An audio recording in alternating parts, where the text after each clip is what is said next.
Hanım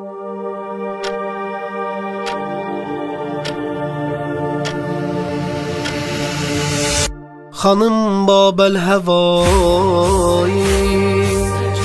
Pənahında diqahim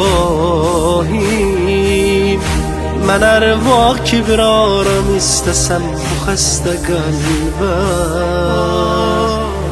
Sənə üz tutmuşam mən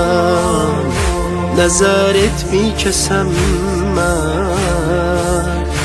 Axı bu şəhridə təkcə pənahımsan xanım sən Ətri İmam Rıza gəlir Bu əzəmətli hərəmindən Ayrı salma məni kərəmindən sən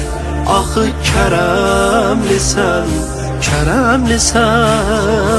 Ətri İmam Rıza gəlir